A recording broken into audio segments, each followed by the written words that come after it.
Hello friends, कैसे हो आप सब। आई होप आप सब अच्छे होंगे। और एक बार फिर से आपका स्वागत है मेरे यूट्यूब चैनल पर।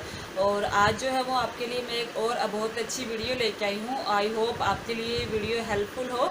तो आज जो है वो मेरी वीडियो है कि आपको जो ट्विन प्रेगनेंसी में किन बातों का खासकर ध्यान रखना चाहिए जिससे कि आपकी जो प्रेगनेंसी है वो पूरी स्मूथली जाए, एंड तक पूरे 9 मंथ जो है वो अच्छे से जाएं। क्योंकि मैं भी जो हूँ वो ट्विंस बेबीज़ की मदर हूँ। मेरे जो है वो twin baby boy and girl है। तो मुझे भी ये सब चीज़ें जो है वो डॉक्टर ने सजेस्ट की थी, और वो चीज़ें मैं आज आपके साथ शेयर करना चाहूँगी कि हमें किन किन चीज़ों का खास ध्यान रखना चाहिए जिससे कि हमारी प्रेगनेंसी में कोई भी दिक्कत ना आए। अगर हम उनको मतलब उन चीज़ों को करने से हमें अवॉइड करना चाहिए वो चीज़ें, और ताकि हमारी प्रेगनेंसी जो है वो स्मूथली जाए। और आई होप आपके लिए वीडियो हेल्पफुल हो। तो चलिए फिर मैं शुरू करती हूँ वीडियो।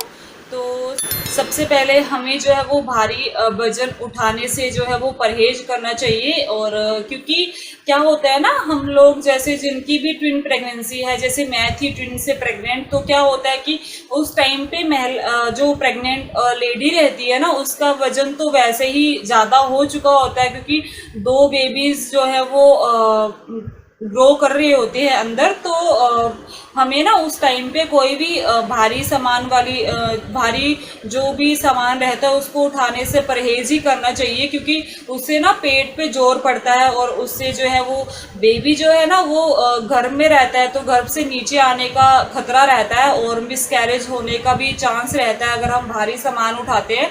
और उससे जो है वो हमें ब्लीडिंग हो सकती है। तो ये बिल्कुल भी नहीं करना चाहिए कि हाँ कोई सामान उठा लिया, ऐसे बिल्कुल भी। 9 महीने तो हम नहीं भी उठाएंगे तो क्या हो जाएगा, क्योंकि ट्विन प्रेगनेंसी ट्विंस हर किसी की लाइफ में नहीं आते हैं। और वैसे तो सिंगल प्रेगनेंसी में भी ये चीज़ें नहीं करनी चाहिए, लेकिन अगर हमारे ट्विंस हैं तो तब तो हमें बिल्कुल भी नहीं करनी चाहिए। ये चीज़ें अवॉइड ही करनी चाहिए कि हम कोई भी ऐसा काम ना करें जिससे कि हमारे प्रेगनेंसी पे कोई इफ़ेक्ट आए। तो हमें भारी सामान बिल्कुल भी नहीं उठाना चाहिए, क्योंकि उससे जो है वो पेट पे जोर पड़ता है, और बेबीज़ का अंदर मिसकैरेज या नीचे आने का चांस रहता है, ब्लीडिंग हो सकती है, और वो सही नहीं होगा फिर हमारे लिए। तो हमें ये 9th मंथ तो पूरा अवॉइड ही करना चाहिए ये चीज़।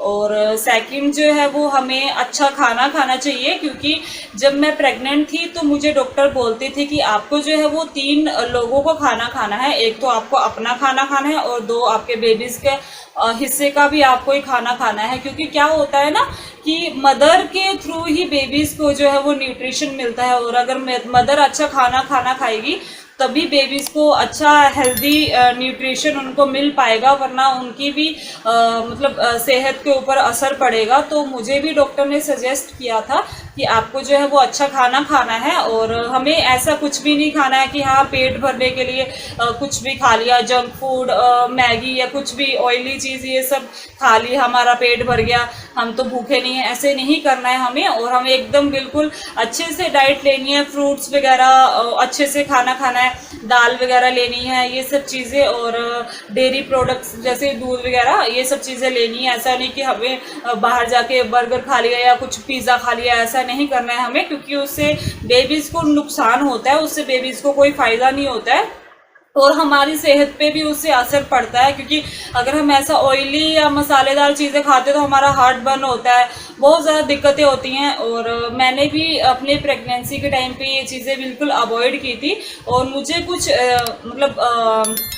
दिक्कत भी थी, तो मुझे वैसे ही डॉक्टर ने मना कर किया था कि आप बिल्कुल भी नहीं खाओगी। तो मैंने ये चीज़ें जो है वो अवॉइड की थी, और आप लोगों को भी अवॉइड करनी पड़ेगी, तभी आपकी जो है वो बेबी हेल्दी रहेंगे, और आप भी जो हेल्दी रहोगी, और आपके पूरे 9th मंथ जो है वो स्मूथली जाएंगे। और आपका नेक्स्ट मेरा जो पॉइंट है वो है, आपको जो है वो डेयरी प्रोडक्ट्स ज़्यादा से ज़्यादा अपनी डाइट में शामिल करने होंगे। क्योंकि क्या होता है ना कि उस टाइम पे बेबी ग्रो कर रहा होता है, और हमें अगर हम डेयरी प्रोडक्ट्स लेते हैं तो हमें उससे कैल्शियम मिलता है, प्रोटीन्स मिलते हैं।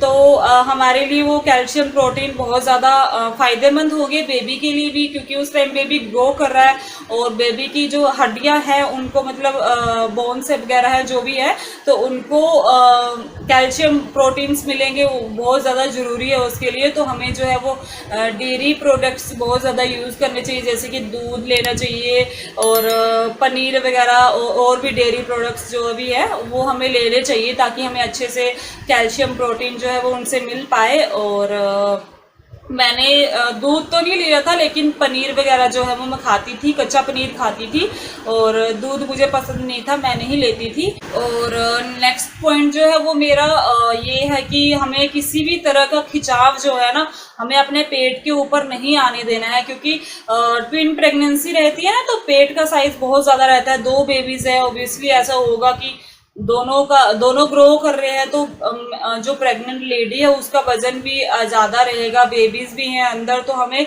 किसी भी तरह का खिंचाव नहीं आने देना है पेट पे, जिसकी वजह से बेबीज को जो है वो कोई दिक्कत हो। और मतलब ना ही हमें ज़्यादा पैर के बल बैठना है और ना ही हमें ज़्यादा जो है वो खड़े रहना है, क्योंकि मुझे भी मेरी डॉक्टर ने एडवाइस किया था कि आपको जो है वो ज़्यादा देर खड़े नहीं रहना है। अगर जैसे हम किचन में काम करते हैं तो हमें ज़्यादा देर तक वहाँ पे खड़ा रहना पड़ता है, तो मैं क्या करती थी, ज़्यादा देर खड़ी नहीं रहती थी, बीच बीच में थोड़ा सा 5 मिनट काम किया, थोड़ा देर बैठी, ऐसे रेस्ट कर करके मैं काम करती थी कंटिन्यू। आधा डेढ़ 1 घंटा तो लग ही जाता है किचन में, तो मैं वैसे नहीं करती थी, क्योंकि और वैसे ही मुझसे वैसे भी नहीं खड़ा हुआ जाता था, क्योंकि मेरा पेट ऐसे लगता था कि नीचे को जा रहा है, भार पड़ता था पूरा पेट पे।